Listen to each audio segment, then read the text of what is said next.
Have you just got one of these delivered? Or have you just joined a gym? Or have you been using one for years and never quite known how to set it up? Well, carry on watching and I will show you the 4 things you need to know about setting up and using the Concept2 Rowing Machine.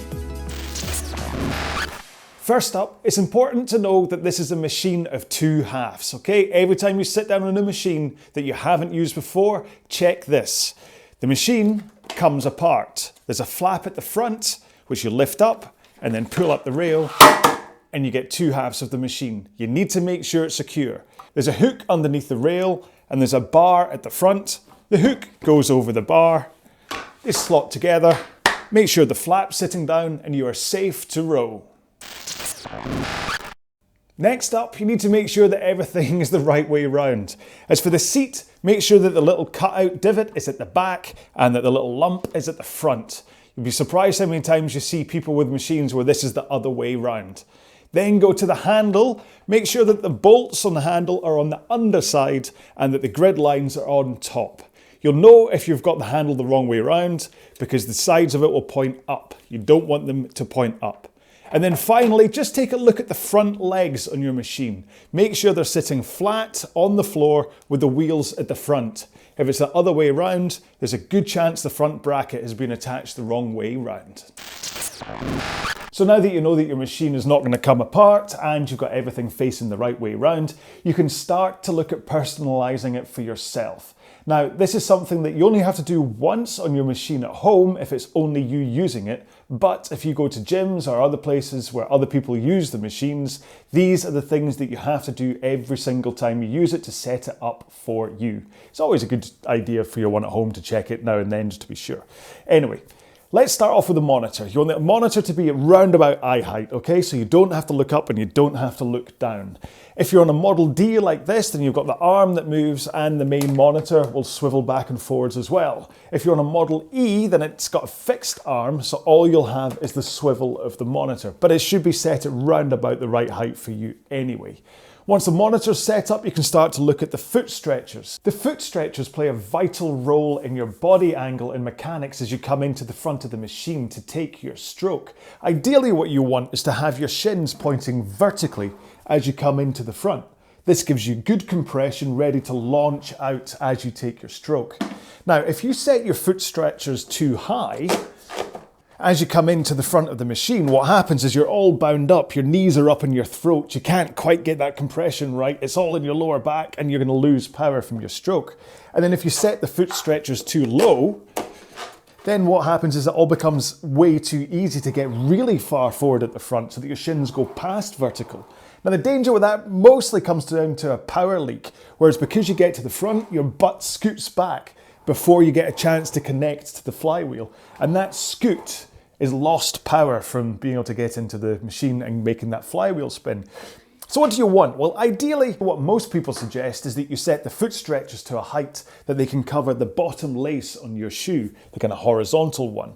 And it's a good ballpark. So if I go in right now and I strap myself up, with 3 holes showing, the strap is slightly under that bottom lace, but let's see how it feels as I come to the front. Okay, that's okay. Start the stroke.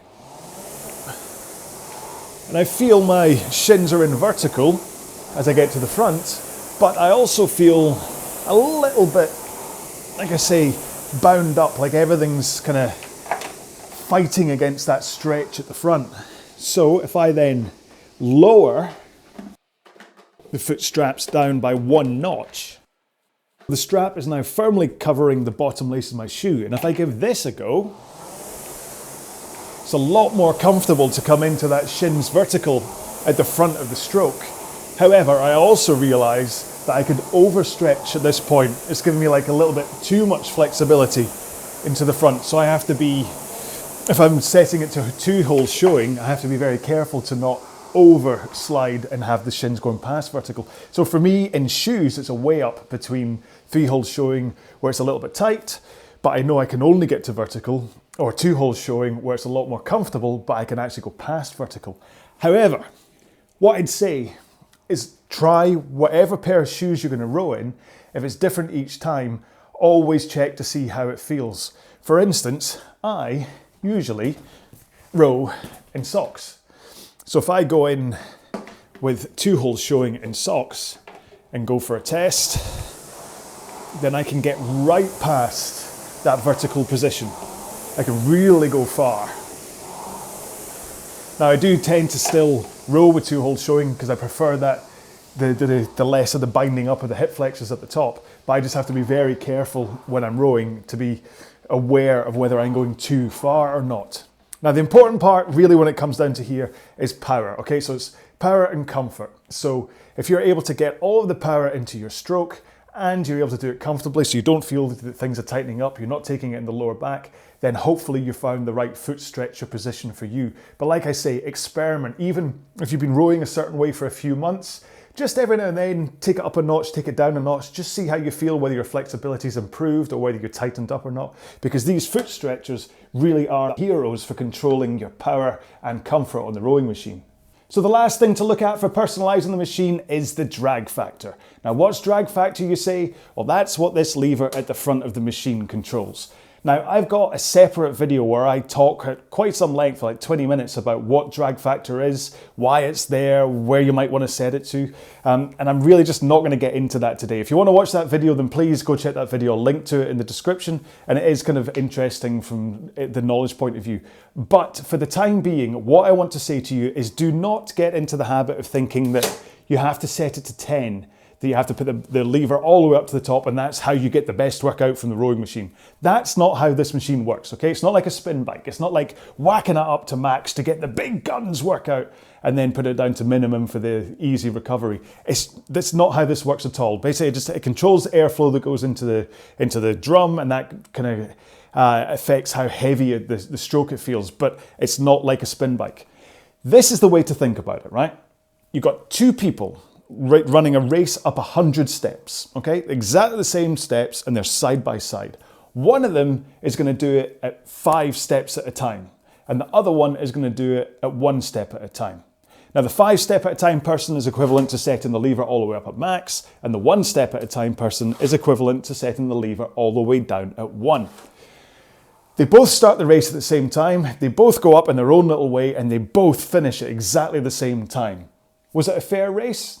Yes, it was a fair race. It's just how they approached it. That one of them took it 5 steps at a time, lots of muscles, but less steps. The other one took it 1 step at a time, less of a kind of a muscle workout, but certainly more of a cardio workout, right? So it's a fair race. And the key here is you need to work out what kind of race you would run, if you get what I mean. So 5 steps at a time might be a bit too much. You're going to end up straining your muscles and whatever. 1 might be a little bit too kind of simple and light, and your cardio or whatever's gone. So maybe 2 or 3 steps at a time would be perfect for you. So instead of it being up at max or all the way down at bottom, you set it somewhere in the middle, right? But that's not where it stops. This is where it all starts to get a little bit... Setting it at 6 on my machine is not the same as setting it at 6 on your machine, okay? Rewind back a little bit to where I said that it's about air getting into the drum, that this affects the amount of air that gets into here and into the fan. Depending on how dirty your machine is, that affects the amount of air that gets in, okay? So I've got a relatively clean machine, so if I set it to 6, it feels nice for my legs. If I go into the gym, then they've got a really manky machine and therefore less air gets into it. So I actually have to set their one up almost like 9, 10 in order to get the same feeling from the machine, okay? Now, for everybody that's currently screaming at me, stop talking about levers and numbers, this is the part that it starts to get really kind of like, what? You thought last time was, now it really does. How do you know? Okay, so I know I like a certain amount of weight on the machine. I like to be able to do my race at 3 steps at a time. But how do I know for every different machine that I sit on that I'm going to be setting the weight of the machine the same way? Now this is what drag factor is about. Remember I said I was able to speak for 20 minutes on it. I've already gone for what, 2-3 minutes on this one, and we're nowhere near telling what it is. Drag factor is how you describe the weight of the machine, okay? And it's a number, it's a figure that you can reliably look at and say, that's exactly how I set up my machine. So you adjust the lever, that adjusts the air that gets into it, and then the monitor can work out the weight of the machine, and it displays that as drag factor, right? So this brings us to going through the monitor, and we're going to start off with drag factor. So we're going to start kind of the wrong way around in all this because we're going to start with drag factor just to tie off the last piece. To check your drag factor, press the menu button to turn on your monitor, then press more options, and then up at the top it says display drag factor. And then a little message comes up saying row to display drag factor. So that's what you do. Take a couple of strokes, and then a number pops up on screen, and that's your drag factor. So if you've been setting the lever and you know that's kind of round about where you want to row and it's your first time on a rowing machine and you know the weight of the machine is exactly what the feel that you like right now, then go and check your drag factor, look at that number and then think, that's my drag factor. That's the perfect weight of the machine that I want to row at. And then go around the place and every time you row on a different machine, set it to that. Now there is a kind of a guide that I'll finish off the drag factor thing on, that basically for heavyweight males, you want to be round about a drag factor of 130. And then for lightweight males and for women as well, kind of underneath 130, maybe more like 115 to 125. Me personally, I row at 135, so I'm nowhere near the guidance. I'm a lightweight male, but I'm slightly heavier for the drag factor than what they recommend. But that doesn't matter because I don't row in the water, so I'm not trying to emulate being on the water, which is effectively what they're trying to do by saying 130.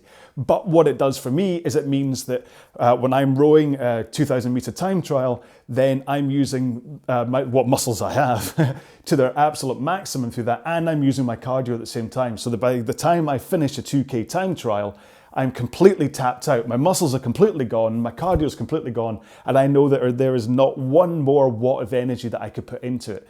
If you set your drag factor too high, there's a chance that your muscles are gonna go first, and your cardio will be fine. Or if you go too low, then you might spin out your cardio and your muscles are still going, hey man, I'm still Popeye, I can do what I want here. So you're looking to find that point that you can row hard effectively with your muscles and with your cardio, but also that you don't get injured, okay? Again, I'm gonna stop after saying this one, drag factor, because this is almost like the sequel to the one before.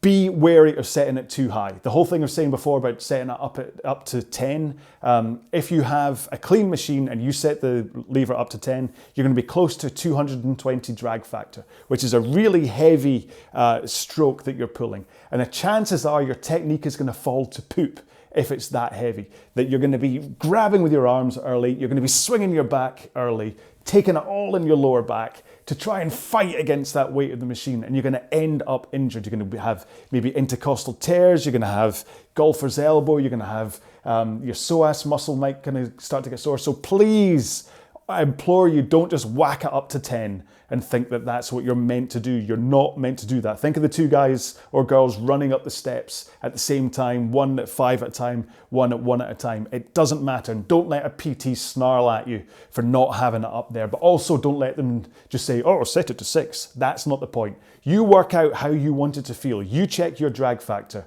and then you make sure that every machine you sit down on, you set it for your drag factor. And that's the end of that rant. So let's get back into the rest of the monitor, and I'll show you just how to program it and a couple of other little things about it. Oof, right. I'm out of breath now after that rant. So the monitor, right. If you have a PM3, 4 or 5, they basically all follow the same design, where you'll have 3 buttons at the bottom and then you'll have 5 down the right hand side. So let's start with turning the monitor on. You can just do that by pressing the menu button. Now it must be said that if you just climb onto the machine and start rowing, the monitor will just turn itself on and start counting up. But if you press that menu button, then you'll see the list of all these menus in front of you for you to pick your row from. So let's start at the top with just row. And it'll do just that. It'll sit there waiting for you to start rowing. So when you do start, the counter will go up and the meters will go up. And if you stop, it will stop. And then when you start again, it will start counting up again. Now, I have to say, if you stop for around about 2 minutes, the monitor will figure that you've gone home and turn itself off. So if you do stop for like a pee break or something, just be aware of that. The option to doing just row is actually just to climb on the machine and start rowing. And the monitor's clever enough to basically just turn itself on, automatically jump into a just row, and it'll go, all right, this is what we're doing. We're not going to program a session. It's not really the ideal way to set up a row. Say you want to do a 10,000 meter or 30-minute row, then press select workout, and this opens up the options for lots of different ways to set your workouts. Now up at the top you get standard list, and this gives you 5 preset rows that you can choose from. 2,000 meters, 5,000, 10,000, 30 minutes, and down at the bottom an interval workout of 500 meters on and 1 minute rest in between. And it'll keep on repeating that row until you press menu to end that interval workout. Now below the standard list is custom list. Now if you've got a computer, the Concept2 utility and a USB cable, you can change the rows stored under custom list, but it does come as standard with 30 seconds on, 30 seconds off, 1 minute on, 1 minute rest 7 times, that's what the 7 is for, 2,000 meters with 3 minutes rest 4 times, and 1 minute 40 with 20 seconds rest 9 times. Then down at the very bottom is 42,195 meters, which is a full marathon. Good luck with that one. Underneath custom list is ReRow, which will let you pick a row you have done in the past, and then you just select the one you want to do and hit ReRow, and it will load up that row. It's a very simple one, especially if you have a favorite row that you've done in the past. Now down at the very bottom of the screen is new workouts. Now this is where you get to set exactly what you want to do. Up at the very top is single distance. Now let's say you wanted to do 5,000 meters. It starts off with 2,000 meters and the 2 is flashing. So all you have to do is press the up button 3 times to change it to 5,000 meters. Then you can use the arrow keys left and right to advance onto other digits, and then again just use the plus and minus button. Now you can see below the distance you're going to row is the change split length. Now that's set to 1,000 meters, and what it's doing is it's breaking your row down into chunks, in this case 1,000 meter chunks. Now what do you want that for? Well, there's 2 reasons really. One, it can actually make a longer row a little bit more manageable to think about it in smaller chunks rather than that full distance that you have to row. But the more important one is performance analysis. That you can do this 5,000 meter row and then you can come back to the memory screen later and have a look to see how you got on. And it'll show you each of those 1,000 meter splits of your row.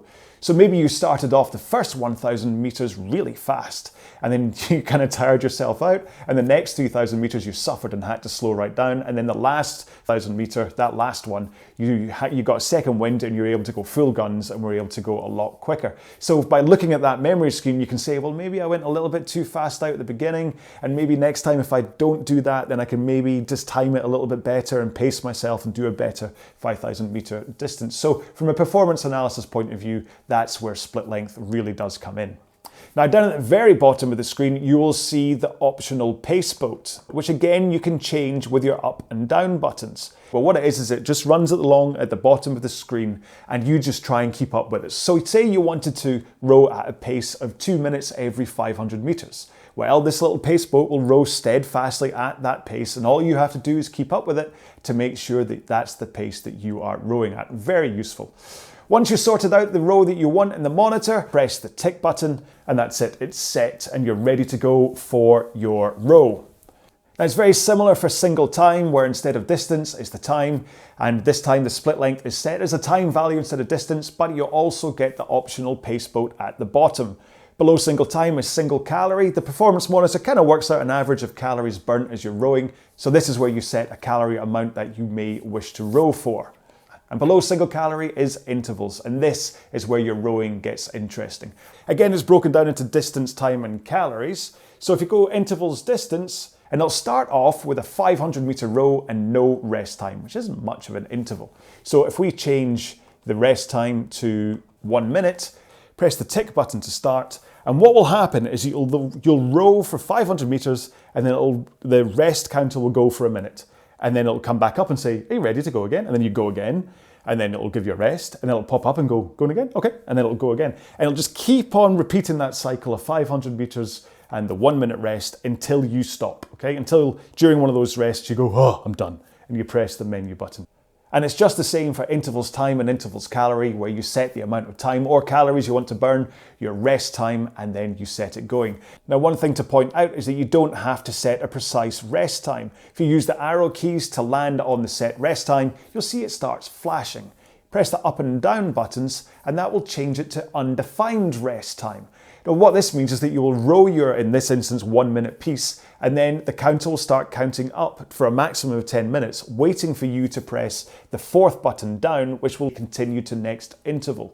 Why do you want this? Well, say you want to row your interval and then jump off the machine and do some press-ups or some burpees or something, and then get back on the machine and instantly row your interval again. If you set your rest to 2 minutes, maybe you've done your burpees and press-ups within like a minute and a half, then you get back on the machine and you're sitting here getting cold, waiting for the counter to go down. So if you set it to undefined rest, it means there's absolutely no wait time. You just row, you climb off, you row, you climb off. For the CrossFit WOD people, it's a perfect setup. And it's one of these things that quite a lot of people don't actually know about. And then down at the very bottom of the screen, you get intervals variable. Now this is where things do get fun. This will let you set individual intervals rather than being a constant value of 500 meters or 2 minutes or 50 calories. For a start, you can mix up calories, distance, and time for your intervals. So say I wanted to start off with a calories interval. It'll sit there flashing 50 calories for the time being, which I can adjust. Let's say it's 60 calories, go to the rest time and set that for 1 minute. And then press the tick button, and it now says, what do you want to do in interval 2? Well, let's go calories again. It sits there, remembers the one before, so let's change this up to 70 calories and 1 minute rest time. Press the tick button, and now it says, what do you want to do in interval 3? Well, let's pick a distance workout this time. 500 meters, but then let's set the rest to 2 minutes. And press the tick button, and then it says, what do you want to do in interval 4? Then let's finish off with a time interval. So let's set this to 3 minutes, then we can set the rest time to 0. And then when you're done, it comes up on screen and says no more intervals, and that's it. So this is going to take me through a row that starts with 60 calories, moves to 70 calories, then we're going to do a 500 meter row, and then we'll finish off with that 3 minute interval, and then all will be done, and it won't just roll over and over again like the other interval workouts. Now, it must be said there's quite a lot of button pushing going on to set your workouts. So if you go back to the main screen, you'll see the connect option. Now this is where, if you've got a PM5, you can connect a Bluetooth enabled phone to the monitor. And if you download some apps like ErgZone, ErgData, Live Rowing, Crew, loads of different apps out there that I'll cover in a different video, you can then program your monitor using them instead of this laborious button pushing.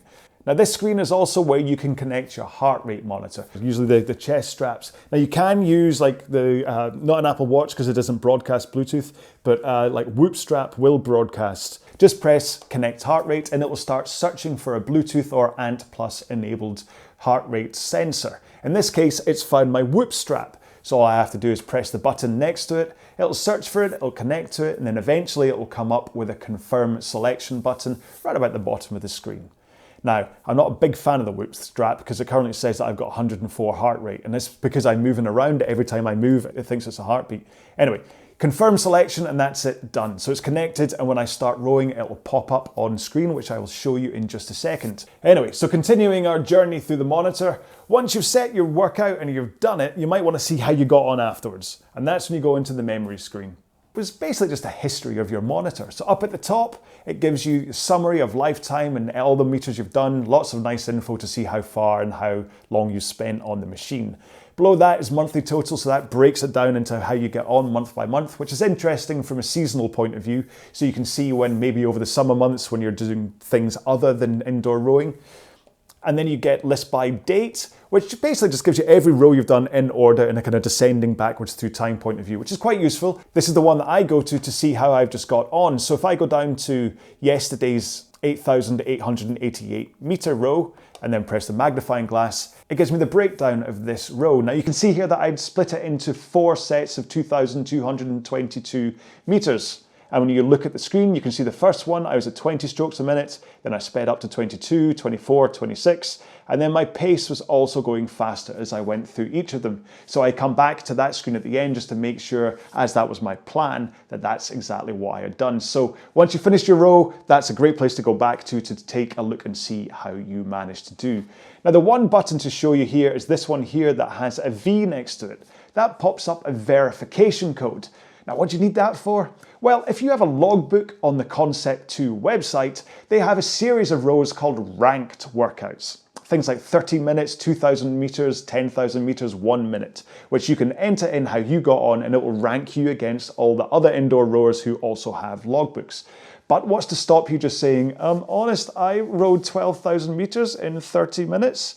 Well, if you've got a manual entry, that could happen. So this verification code is what proves that it's a real row.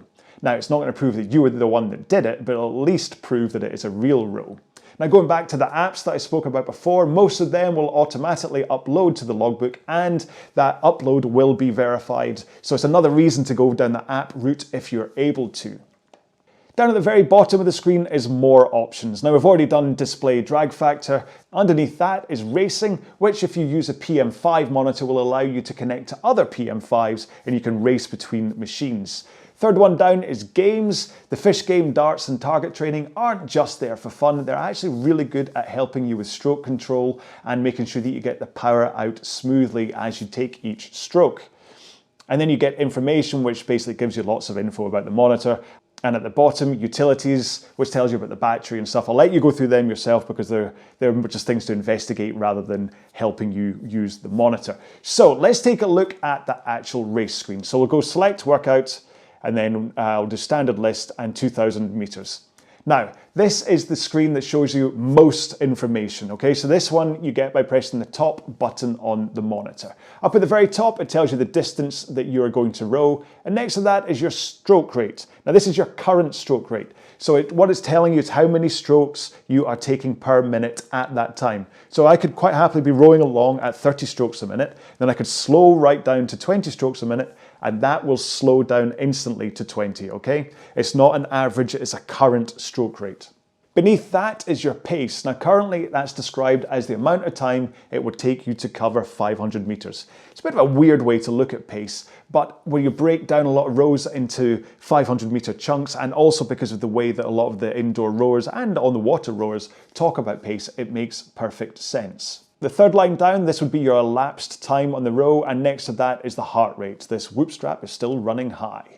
Then when we get to the bottom half of the screen, the first line is your average 500 meter pace. Now what this does is look at your entire row so far and says the pace that you have been rowing on average through this piece is this. Okay, so before with the pace boat, which we spoke about, if you were aiming for 2 minutes per 500 meters, you want that to say 2.00, okay? Second from the bottom is split time. Now remember the 5,000 meter row we looked at the very beginning with the 1,000 meter splits? Well, that line there tells you the amount of elapsed time to get through that split. So once you cover that 1,000 meters, that line will reset to 0 again and it'll start counting up for the next 1,000 meters.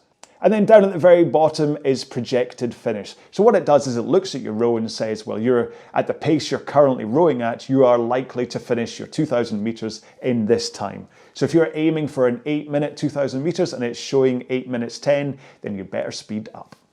Now the second button down, this is your force curve. Now what this does is it shows you a curve that represents how you're putting the power into the machine. Ideally what you want is a sharp start and then a big long hump, and then it just peters off quite fast at the end again. So it goes up, nice hump, and then down again. What you don't want is a squiggly mountain range, because what that shows is that you're not putting in even force to the stroke. And as being rowing is about this fluid, even force of putting it into the machine, you don't want to be jerking and kind of fighting against the machine in little bits. You want it to be one solid amount of power on every single stroke. Now the third one down, this is the pace boat that we spoke at before. The very bottom one will move along at the pace you have set, which will be displayed here, and then the one above is you, and all you have to do is either keep up or try and overtake it. The fourth one down is currently showing my heart rate as a bar chart. So you can see that in the space of actually talking to you about this screen, it seems to have climbed. I may need to go and see a doctor. If you don't have a heart rate monitor attached, this bar graph will show you your watts as you progress through your row. Now, the fifth button down, now that's kind of a cut down version of the full info at the top. So up at the very top, it's showing you the distance to row, then your pace, elapsed time, stroke rate, and heart rate, again, running a bit high. I'll stop talking about this in a minute. So if I go and press that top button again to get to the full screen, I can press the units button. Now press it once, all it really does is swap some of the lines of information. So my average pace for 500 meters is now one line up, and the time has swapped one line down. But also, the second bottom one has become the split pace rather than the split time. Now this is quite useful when you get used to rowing if you're actually trying to row at certain paces throughout your distance. So don't be too confused by it, just look at it from time to time, and as you get more used to rowing, you'll see the value of that one. Pressing the units button again changes everything to watts. Now maybe you're a cyclist or you're just used to thinking about power from watts rather than as your pace per 500 meters, in which case this is the screen for you. Again, it shows you pace by watts, your average watts over the row, and the amount of watts that you've expended during your split. Now if you press it again, it then changes to give you the calories that you would burn in an hour if you continued to row at that pace. And then it shows you the amount of calories that you have expended during the row and the amount of calories you've expended in that split. And then when you press the units button again, it returns you back to the original screen.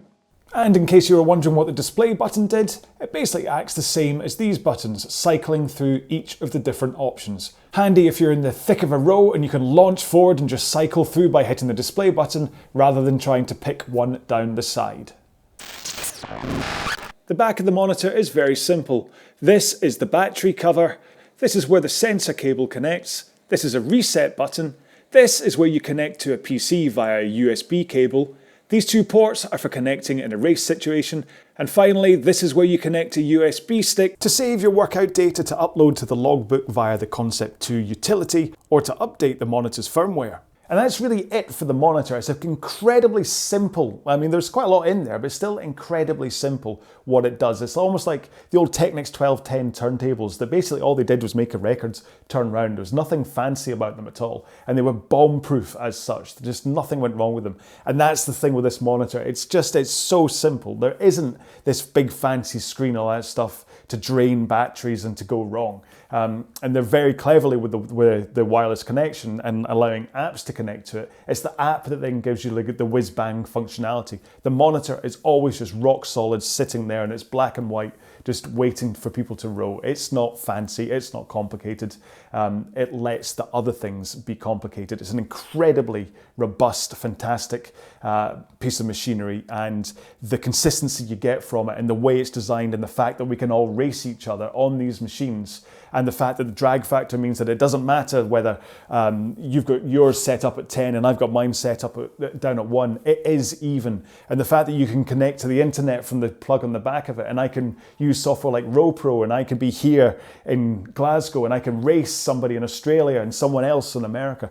It's just fantastic. But like I say, you need to make sure to do these setting things to make sure it's right for you. So set your foot straps and your foot stretchers. Make sure you get comfortably to the front of the machine. Set your monitor height so you don't have to look up, you don't have to look down, and then always set your drag factor. Make sure and check it. Make sure that every machine you're on feels the same, because no matter whether the chain is a little bit stiff and loose, no matter whether the rail is lumpy, as long as the weight of the machine at the front feels to what you're used to, you should be okay on your row. Right, so there we go. So that's what to do with the Concept2. Make sure and click on the subscribe button and the little bell icon to be notified of when I put up any more videos, be it something like this, or whether it's one of my RowAlong workouts, which are a whole bunch of workouts where I row a session, you row along with me, and I just keep you motivated, distracted, entertained, and whatever, and we go through it together. Thanks so much for being here. Do leave a comment if you enjoyed it, and check out the RowAlong Facebook group. I will catch you in the next one. Please do stay safe and be well. Bye-bye.